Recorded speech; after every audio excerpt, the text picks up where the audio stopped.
stop. We just gonna go on, cause It's all live. Yes, it is. Okay, do your introduction. I'm not doing an introduction. Do your introduction. It's me, Kimberly Prosperity. All right, y'all. We thought now I'm supposed to have been reading with this young man. Those are your fingers. Everybody knows those are not my fingers. They are your fingers. Stop. I'm supposed to have been reading with this young man for 30 minutes, and I have not been doing my reading. So my reading for 30 minutes? And I apologize to you, son, but we gonna fix that. And we gonna start tonight.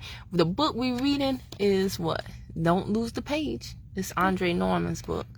If y'all don't know about Andre Norman, he has a phenomenal life story. And so I had my son look him up on YouTube and write about his life story. And you sent me an email. I said, okay, whatever I did. And I let him know that I loved his interview and his story. And he said, if you want the full story, get the book. And so, we buy all types of stuff. So we definitely can support a brother. I'm going to put the link to this book in the comments below after we finish this. Go ahead, son. Affiliate link. Go ahead. Oh, what you said? What you said? You said affiliate link? I done taught you right, boy. That's good. All right, go ahead. Now I want you to speak clearly and I want you to speak up.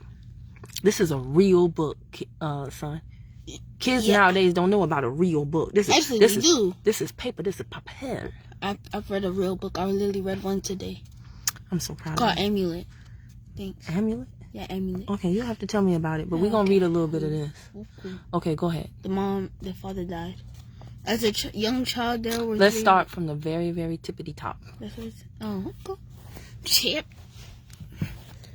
Chapter 1. My lens.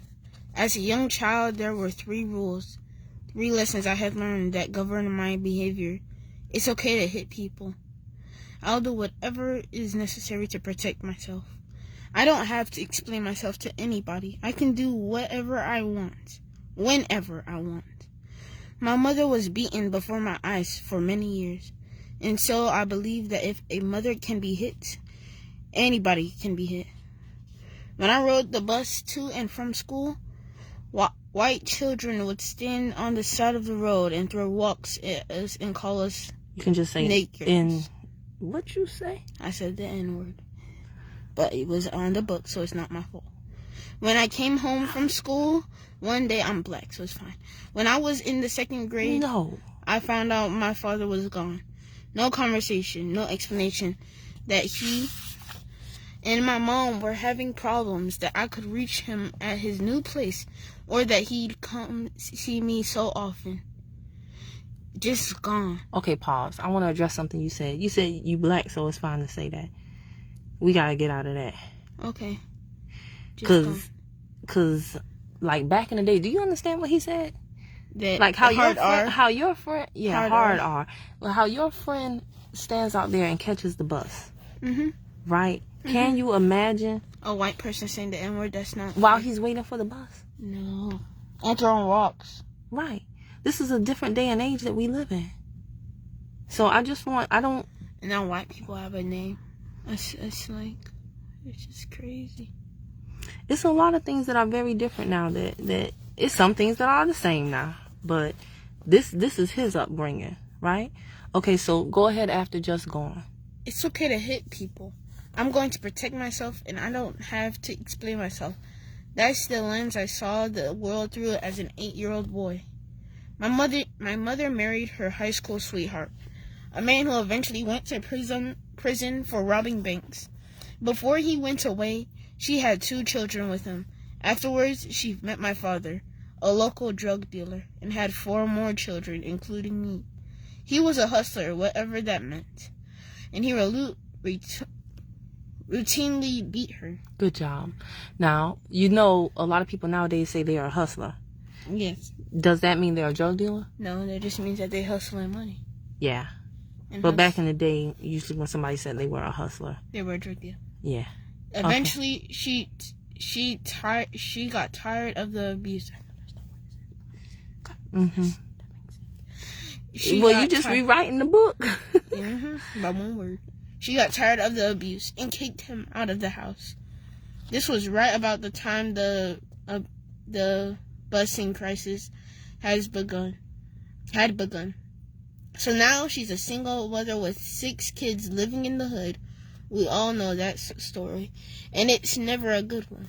By the time I reached the 3rd grade, I couldn't read, so I was put in a dummy class. And no one at home Don't say that gave word. a S word. I know, Mom. Okay. I'm gonna say that now. Okay. I do not Sometimes cuss. you be surprising me. I do not cuss. So No. Well, thank you. You know that. Wow, Mom. Every day is a new day, so something could have changed, and I'm happy to hear that you still say you don't. I remember distinctly a time when I was downstairs playing some kind of game with my little brother long before the days of Xbox and PlayStation. I know that's right. Yeah, it's called like a tune thing where you got that one stick joystick. Atari. That's what we had. Atari. But go ahead. Yeah. My sister came downstairs for my brother and told him they needed him. They wanted one more person for a game they were playing. I told them I wanted to play. You can't play, they told me. This is a word game and you're dumb. I insisted that I wasn't, but they took my brother with them and walked upstairs to their room. I ran behind them screaming, I want to play, I want to play. We all reached my sister's bedroom door, and they brought my younger brother in to sit down. I stood at the door begging to be allowed to play. Spell the word how, one of them said to me, and we'll let you play. I couldn't. Wow. Now, how old was he at this time?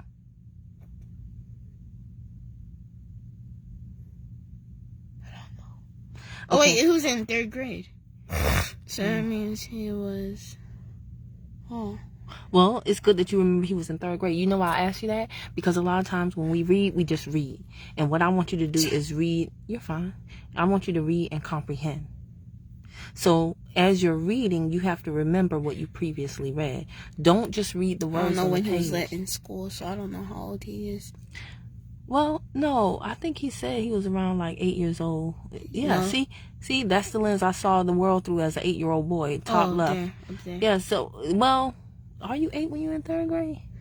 Mm-mm. But you're still young. Yes, you are. The point is, you're young. Because guess what? When I got here in 2019, I was in 3rd grade, remember? That's right. No, So I want you to understand that his brothers and sisters, now they called it a dummy class in school. They would never do that now. But back then, again, things were different, right? Mm-hmm. And then his now it's one thing if people in the street call you names, but when you come home and your brothers and sisters, that's sad. Right. So I want you to understand this is the stage that is setting up his childhood. So go ahead. See? He couldn't spell the word how. I can spell supercalifragilistic. Okay. Do not ask me how to spell it. I won't. Go ahead. I can sound it out and I could probably spell it. Okay. See? They said, you're a dummy. Then they closed the door to their room. It's one thing to feel invisible, to feel as if you don't exist. There's no denying that feels terrible. My family saw me and they ignored me. They chose to make me feel as if I didn't matter to them because I didn't. There are all kinds of abuse. All of them are terrible in their own way. To be seen and to still be ignored, to me, was the ultimate abuse. The worst form of neglect. Good job. My younger brother knew how to read, write, and spell, and I didn't. Yet nobody, and I mean nobody, said, hey, we should teach Andre how to read. We should teach him how to count. Nobody thought that if my little brother could do those things by now, that maybe I should have been able to do too as well. No one intervened. No one said a word about it. They were okay letting me grow up like my father, who was illiterate to this very day. Wow. Do you know what illiterate means? Mm-mm. Okay, context clues. So he said nobody taught him how to read, right? His father is not smart, I'll say that. Well, no. Just because you don't know how to read doesn't mean you're not smart. It just means you don't know how to read. There are some people who don't know how to read, but guess what? They do amazing things just by talking. They know how to talk now. But if you don't know how to read, it just means you don't know how to read. It doesn't mean you're not smart. It means you weren't taught. That's what he's saying right here. He's saying they could read and write, and they didn't teach him. But it doesn't mean that you're not smart. His dad, we'll find out about his dad, I'm sure. But all he's saying, when he says illiterate to this very day, and I'm happy that you could say that, all he's saying is that his dad can't read. Okay. That's what illiterate means. Okay, a person who can't read. I learned very early that I didn't count, that I was alone. I was alone in my own little world, because I couldn't do what all the other kids could. I had to live in my head and process everything there, because I didn't have the ability to write my thoughts down or to make any kind of mathematical calculations. Even today, as a grown man, I continue to live in my head because I couldn't break the habit. Ooh, now that's good. We talk about this. I had another brother, so there were 3 boys, 3 girls, and 3 girls in total. My brothers were both against me.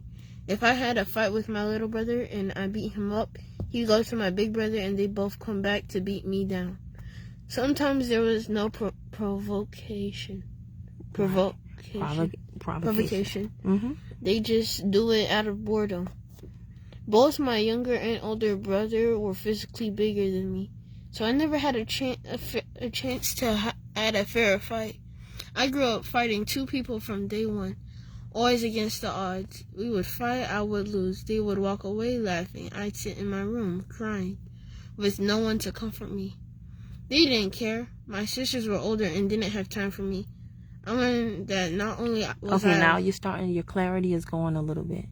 If you get tired, I prefer that you tell me that instead of slurring your words. It's okay, because we started this kind of late. Do you want to keep going?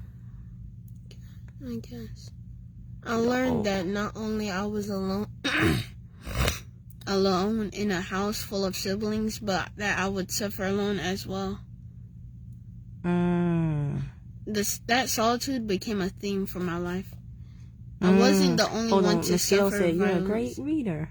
I saw it in my eye because I saw something. You saw it in your peripheral? Yeah, I was looking. Is that how you say it? Peripheral. Peripheral. I can see it right now. I can see it right now. I can see you completely. Okay. Thank you, Miss Gail. We're trying. I wasn't the only one this right here. Violence just because you have siblings doesn't mean you don't feel alone. Do you see that? Because he had 5. It was 6 of them in total, and he still felt alone. He's saying solitude became a theme for his life. Do you know what that means? Don't ask me what it means. I know what it means. Well, do you really know if you can't explain it? I do know. I do. When I say it, I do know. But I just don't, I can't put my tongue on it, but I know what it is. Okay. I trust you. I wasn't the only one to he's saying solid, I think. I forgot.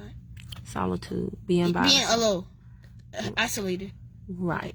I wasn't the only one to suffer violence in our home. However, my father, for whatever reason, would flare up and beat on my mother. It was the way he communicated when things didn't go his way, or when he couldn't make a point with his words. He'd hit her, and I'd cry because she was crying.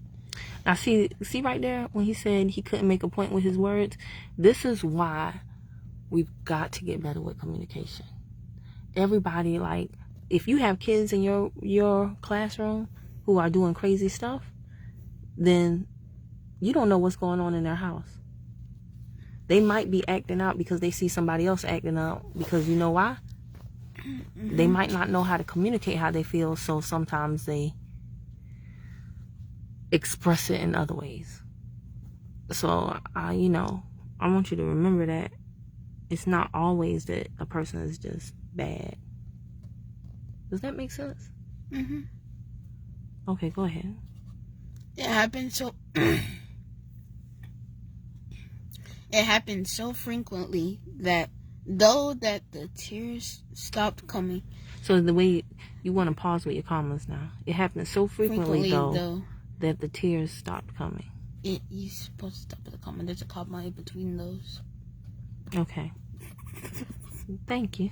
All right. It happened so frequently, though, that the tears stopped coming. The first time you see it happen, it's traumatic. The second time you see it happen, you're still in shock. But the shock has lessened. By the fifth time, you say to yourself, yo, this S word again? Your reaction turns to anger. You're no longer crying because you're angry. Sadly, at that impressionable age, you learn that this is how to communicate. When words don't work, you use your fist. If it's okay to treat a mother this way, well then, it must be okay to deal with your others in the same fashion. In a weird way, does that make sense to you? No. I didn't understand the busing crisis until I was a grown man. A federal judge decided that white kids and black kids will go to school together, and he signed a law that affected me. I didn't go to a white school. I went to an all-black school. There was red, black, and green painted on the side of the building, but my bus went through a poor white neighborhood. Boston is very small. Boston is very small. I lived in a black neighborhood, so if my school bus had gone straight down Washington Street, we would have never seen a white person for some unknown reason. Though the buses went around Washington, which took us right through the white neighborhood, and that pissed them off. They realized black kids... You said the word pissed? It's not a cuss word, Mom. It's a bad word, but it's not a cuss word. I'm just messing with you. It's fine. They realized black kids were coming through their neighborhood, and they weren't having it. They lined the streets and stoned our buses as they drove Just through, say in. screaming in at us as we passed. They had heard about other white kids doing this on the other side of town, and decided they should take up the cause. This was their war. They joined the crusade, and no one stopped them. No one stood up and said, that isn't right. And so we suffered this, day after day. And it wasn't clear then that there would be no Batman. Wait a minute. You said it wasn't? I said it was. Nope, you said it wasn't. I said it was. I have you on recording. I said it was. But I'm telling you this because guess what? If you just a slight mispronunciation could change your total interpretation of the sentence. So he said it was clear.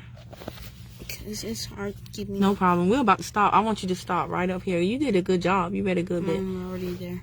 Okay, go ahead. So it was clear then that... there would be no Batman, no Hulk coming to save me. The only person that was going to protect Andre was Andre. Not only was this case the case on the bus, but I learned this within the four walls of my home. Let's stop there. Of my own home. Let's stop We there. still lived in a house when I was in the 4th grade. We had oil heat, which was very expensive at the time. Someone left the door open in the middle of Boston winter. That meant heat and money were flying out that open back door. My mother and stepfather had to sit down. Now you understand that, right? There was no Nest. I know. There was no Nest thermostat. Press the button, turn the dial. I know. Okay, all right. I know what an oil heat is. You know what it was? Yes, I know what an oil heat is. Okay. My mother and stepfather had a sit-down meeting with all 6 kids to ask. You also know what an oil lamp is. My mother and stepfather had a sit-down meeting with all 6 kids to ask who left the door open. Of course, all six kids said, not me. Sound like somebody else I know. Same here. Most times that would have been the end of it. We'd get a lecture and go on our way. Not that day. That day, our folks had decided that someone was going to take the heat. That this had been one occasion like this too many. They weren't going for it. One of us had to admit it. We went in circles, but no one would fess up to it. Finally, my mother and stepfather decided they were going to leave the room and let the six of us work out who was going to take responsibility. They went upstairs and left us sitting at the table. By now, you can imagine what my brothers and sisters decided. Hey, I know. What you think? Now They chose Andre. I'm gonna tell you this: you're doing a great job, and you can stop anytime you feel comfortable to. Okay? Mm-hmm. They told me that I was going to go upstairs and tell our parents that I had left the door open. I told my brothers and sisters that I didn't do it, but they didn't care. They told me that someone had to take the hit for it, and it was going to be me. Either all of us were going to get beatings, or one of us was going to get a beating. So it was on me. Now, no one for all for one. Here. Even though I was the one for all, I walked up the steps to my parents' room and told them I left the door open. Mothers know when you're lying. They can hear it and they can see it. She asked me, "Are you sure you did it?" You see that line? Mothers know when you're lying. Mm-hmm. All right now. Are you a mother? Keep reading. What are you gonna say? You don't get beside yourself now. You were Go gonna say ahead. something. That's poor Andre. Yeah, that's true. Yeah. I did it. Because you know what the story reminds me of? It reminds me of Joseph. Is it Joseph in the Bible? Whose brother sold him? Joseph? And then he went later and he, remember? David. And it was Joseph. David. With the coat. It was a sheep coat that his father whoever the boy was, and his brothers turned on him. It's because I don't they know didn't the turn on Bible him. as well as I should. He was just favorited by his father, so they got jealous. They did, and they threw him in a well. Yeah, don't you think that's turning on him? No, that's just called jealousy. Yeah, I did it. They told his dad. They never did like him. It's not like they turned on him. They just didn't like him because they were jealous. And then they told the dad that he died. Yeah, okay, I'm gonna get you reacquainted with that story. Let's just do this. Okay, all right. I said I knew a beating was coming. I did it. I said I knew a beating was coming, and after years of watching my mother get beaten, it was the last thing I wanted. It was the worst thing ever in my mind. The truth was, though I was more afraid of my siblings downstairs than I was of my parents. Dang. My mother, knowing I had. Now, see, I'm gonna tell you something. When you read and you want to watch your intonation, okay? Because you read that like the sentence was still going on. So that's why punctuation is so important. So you say, the truth was, though, I was more afraid of my siblings downstairs than I was of my parents. I saw you do this earlier. You did great pause on the punctuation, and you did, especially when you were talking like him, you did good intonation. So the point of reading out loud is so that you don't do run-on sentences and things like that. I'm not criticizing you. I'm just telling you, because if you do this, it's going to cause a misunderstanding if you want run one sentence into. Okay, thank you. Time is gold. Okay, but thank you for taking that. Thank you at least for letting me tell you that and taking that criticism. Mm-hmm. Okay, go ahead. My mother, knowing I hadn't done it, offered me a choice: a beating or 2 months in the house on punishment. Dang. They thought that there was no way I'd take the 2 months, with the idea that they'd give me the lightest beating. Essentially none at all, because they knew I was saying I did something that I hadn't. They knew he was lying. Of course I didn't know what they knew. How could I? Since I didn't know, I was considering what strategy would work best for me. All I knew was that if I didn't take the grounding, I was consenting to someone hitting me, and I wasn't having that. Before they could blink, I said, "I'll take the 2 months." I spun around and left the room, leaving them shocked that I'd taken an extended punishment over a 30-second beating. Standing up for myself, telling the truth, served no purpose. I had been conditioned by my brothers and sisters to take the path that would keep Andre safe, or at least as safe as possible. Rather than risk their wrath, I was willing to take whatever punishment my parents would dish out, even if it meant a beating. Because a beating from 2 was far better than a beating from 5. When there was an option for no beating at all, I took it. That's what it took to protect myself in my home. Dad's gone. So can you imagine that if you had to like this is some people's reality. I understand. Home is not home. You know what I'm saying? My father was in my life from the day I was born until he wasn't. I was in the 2nd grade, about 7 years old, when I came home from school to find out he's gone. What grade? 2nd. What are you talking about? I asked. He said 2nd? Yes, he said 2nd. Okay, you're right. It does, Gail, very much so. Miss Gail said, I hope this book has a happy ending. This is a real person, and he is phenomenal. Actually, what after this... What are you talking about? I asked. Dad's gone. Excuse me. I'm sorry. No, you... No. I told you can stop whenever. We can stop. We're on page 28. You would like to stop? I told you you could stop whenever. So, no, this book has a very... You did a great job. Thank you. No, you did a great job. This book has a great ending, Gail. As a matter of fact, I'm gonna put his I'm gonna put a link to it in the comments below, and I'm going to put an interview where you can hear the outcome. But no, this is just the beginning. I'll go back to reading. It's a great book, and this is a real person on Instagram, a real man. Dad's gone. You want to go? I thought, okay. I didn't believe it because it didn't make sense. My dad had a tool bench that he kept downstairs, and I ran to it. We weren't allowed to touch his tools. In fact, I remember my brother once getting hit. I saw that too. I'm sorry. I just looked. Oh, you're fine. Busy. I know, because the phone vibrated, so it caught your attention. No problem. You're fine. In fact, I remembered my brother once getting hit in the head with a screwdriver because he picked up one of Dad's tools. That's how important they were to him. Okay, do you think that's... No, it's abuse. But it was in the 1960s, I'm guessing.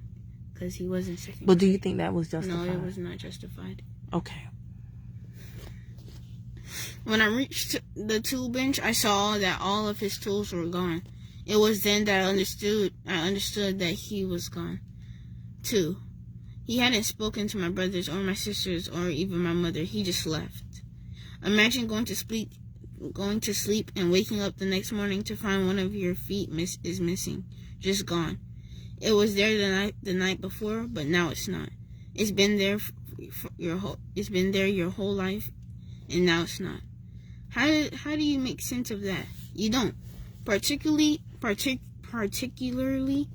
when you're 8 years old. There's a level of shock associated with that kind of realization. In many ways, it was traumatic. I tried to process as best I could at that age, but the truth was I couldn't. I wasn't emotionally equipped for something like that, so my mind went to all the darkest places. He doesn't love me. This is all my fault. It was never about the problems he and my mother were having, or that maybe there were financial issues, or that my mom's husband might be out of jail. I knew in my young brain that it had to have been something I had done. That's heavy. Whatever the reason, the fact of the matter was that he quit, and in doing so, he gave me the license to do the same. His leaving taught me that I can quit on anything at any time for any reason. Not just if things got too hard. I didn't need any justification. The reason my dad hit my mom had nothing to do with me. The reason kids threw rocks at our bus had nothing to do with me. The reason my father walked out and never said a word had nothing to do with me. My father was horrible with emotions and was a bad communicator. That's why he hit my mom. A federal judge decided that white kids and black kids will go to school together. And so, white people's way of life was challenged. They protested by throwing rocks at our bus, even though our bus wasn't taking us to their school. Dang. Ooh, you almost read all of chapter 1. Somehow, I always seem to end up in the way of other people's S-word. Of course, at that age, I didn't see that it wasn't my fault. The problem with that was my frame, my worldview, my lens was so fundamentally shaped by these experiences. In many ways, it's fair to say my outlook was severely misshaped by these experiences. Hold on 1 second. Let's say my outlook was severely. Well, oh yeah, my bad. No problem. I saw that. I said severely on accident. No problem. Was severely misshaped by these experiences because nothing about them gave me the right way to view the world. In South Boston, there is an actual beach called D Street Beach. D Street Beach. It had been there all throughout my childhood, yet I hadn't seen it until I was 32 years old. Wow. As a black child in Boston, we didn't have the beach. We had Houghton's Pond. Yeah. Houghton's Pond was cool. 30 miles south of the city. It was dirty. There was horse poop in the water, rainwater, yet there were people swimming in the beach not far from the airport, someplace I never had reason to go as a kid, that I never knew it was there. I was shocked the first time I saw the other expansions they made in the city, and I just never heard about it. Remember that I came up in time where I couldn't walk into a conference room. I couldn't go to a restaurant and have all white people serve me my food. And at the time of writing this, I'm only 51 years old. The truth is that I grew up in a bubble of chaos and poverty, and that bubble shaped me until it could no longer hold me. Wow. So Chapter 2. I quit. You read all of chapter 1. I think we should turn it in. In elementary school, everyone is little. We should turn it in. Even the big kids are little because they are young-minded. The oldest kids, the 5th graders in elementary school, were about 10 years old. With no internet back then, all we knew as entertainment was the playground. We'd go to school, go home, and then come back to the playground. Can you imagine that? When you get to middle school, the oldest kid is now 14 years old. Unless, of course, you got some repeaters, in which case you got some kids as old as 16. Anything they do, anything that's important to them, trickles down to the 6th graders. Fashion, culture, attitude, clothes, pecking order. All those things matter now. As long as you could kick a ball in the 5th grade, life was good. Not in the 6th grade. You had to be cool, fashionable, and hip. You can guess why I had problems. When I got to middle school, I didn't know that we didn't have cool clothes because nobody in elementary school cared. I got old clothes, I got old shoes. There was no one in my house who taught me good hygiene. I went to school not knowing what deodorant was. I didn't brush my teeth enough. Hair was crazy. Clothes were dirty. I played in the dirt all day and then got up to go to school. In elementary school, no one said a word about it. In my house, people didn't wash clothes. We had a hamper in the bathroom. You wore your clothes and threw them in there. Wear your clothes, throw them in the hamper. Repeat, keep that up. And at some point, you run out of clothes. So what do? You go back to the hamper to find something to wear. Wow. The dirty, sweaty socks, towels, everything is collecting there together in that hamper. That meant my options were to wear them again or no clothes at all, which meant I went to school filthy and smelling terrible.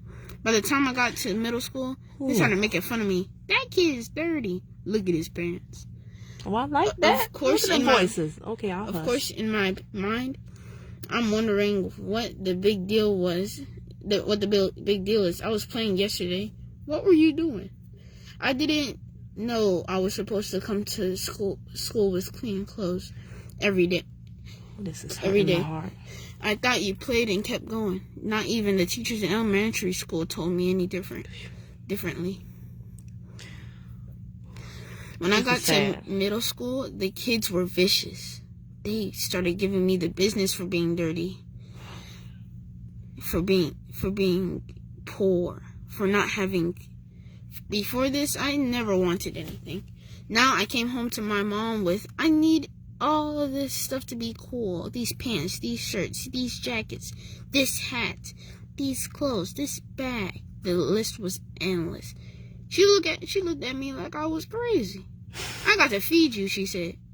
You all break poop all the time. You all cost a lot. I can't afford that, so you got a choice. You can have food and lights, or you can have all that stuff. I said, I'll take the stuff. She said, get out of my face.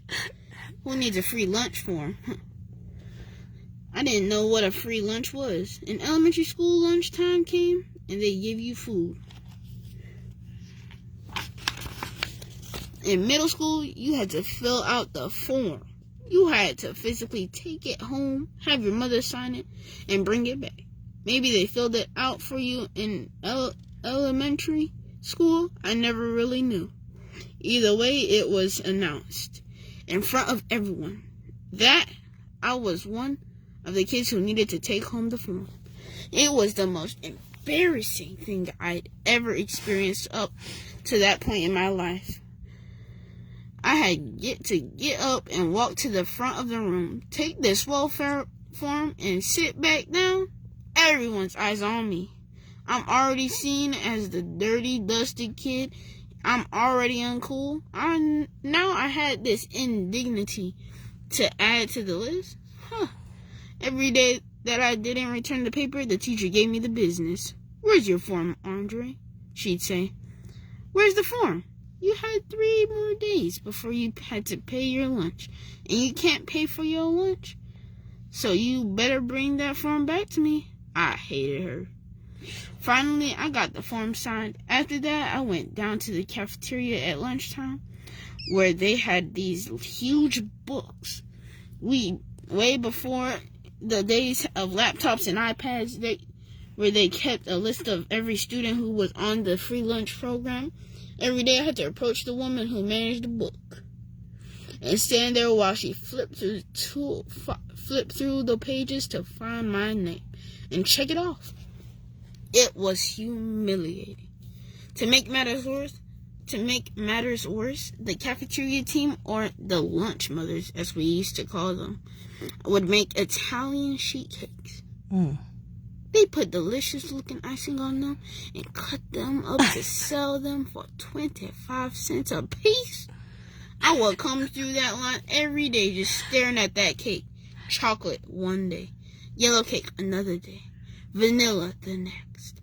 I'll never forget the first time I picked up a piece of that cake when I got to the end of the line. That's a quarter, they told me. I told them I didn't have it. Then put it back, they said. I used to do everything I could to try to get a quarter so I could buy a piece of that dang gone cake. It never happened though. All the while, I'm seeing these kids who can have the cake and all the other things they have. The designer clothes, the new shoes, the watches, and other jewelry, book bags, and pencils. Oh, you missed the line. Oh, they're clean. And they're clean. Miss Gail said, I want a piece of that cake. Okay. Italian cake. Hungry. I know, right? Then I looked at myself and I saw I didn't have any of that. And it started to add up. I became invisible.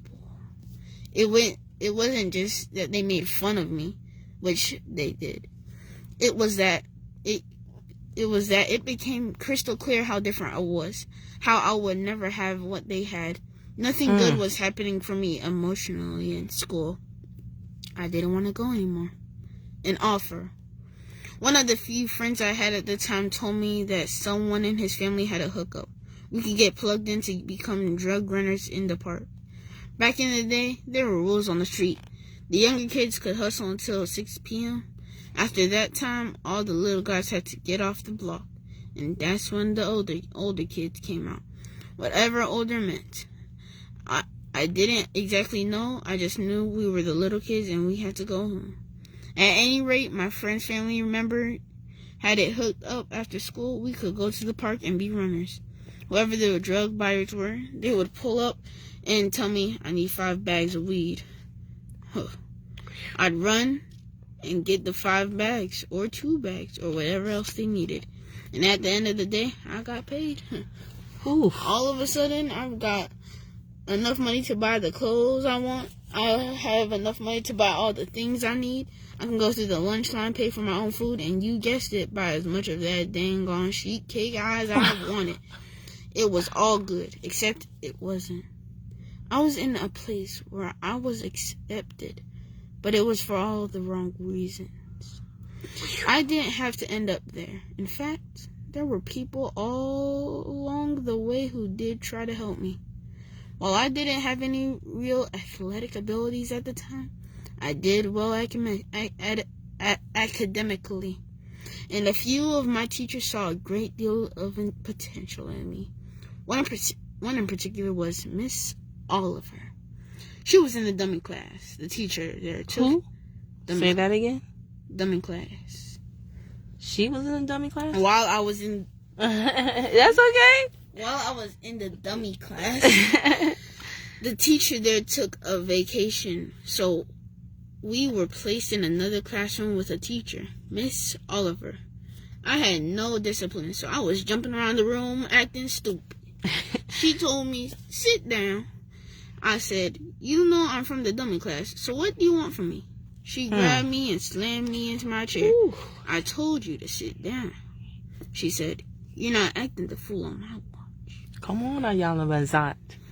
Immediately, I thought, am I going to get beat like my mom used to? Is this my turn?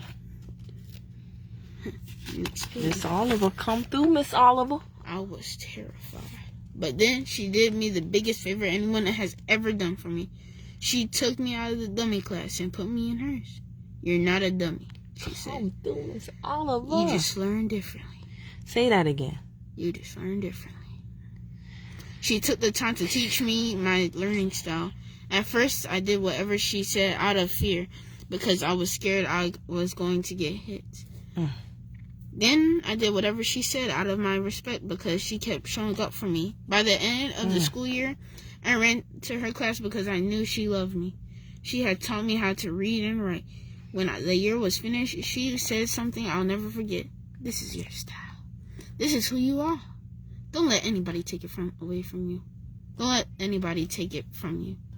She wanted to see me succeed. The problem was that I always looked for a way to opt out. In Mr. Herman's 7th grade class, I hit another kid in the head with a book.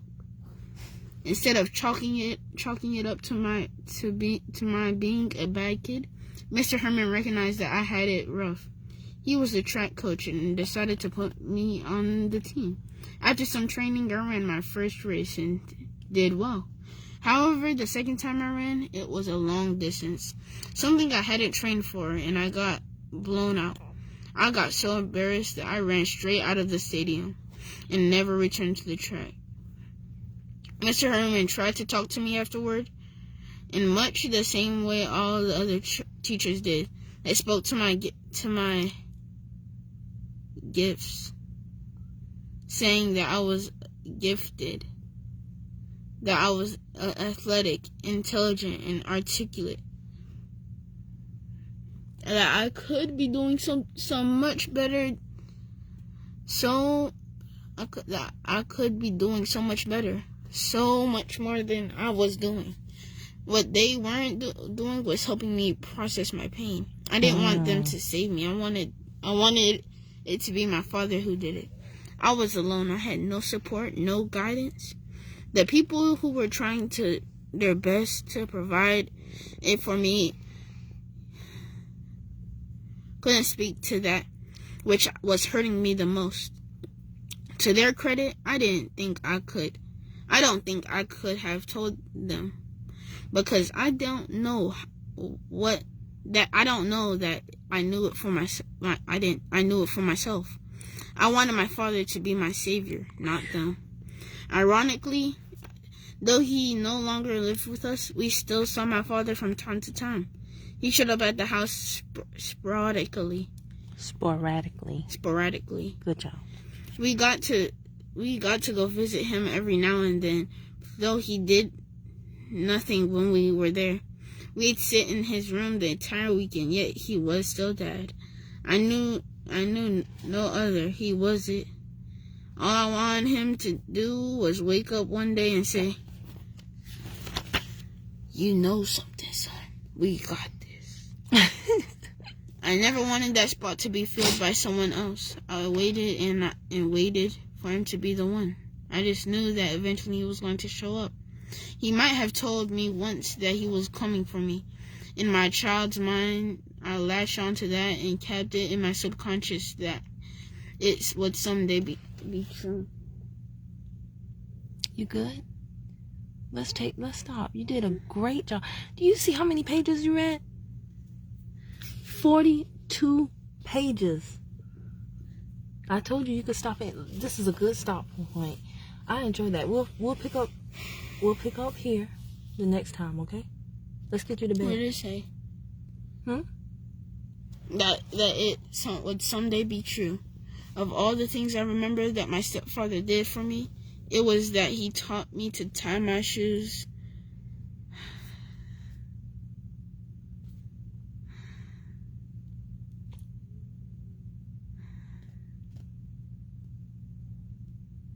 Son, let's get you to bed. I'm glad that you like reading it and I enjoyed listening to it. You did a great job. Okay. Thank you for joining us, Gail. Miss Gail hung the whole time. She said, "Wow, great job." Thank you. Yeah, this is a Gail, wait till you hear his interview and his story. So, yeah. Son, thank you so much. I enjoyed listening. I appreciate it.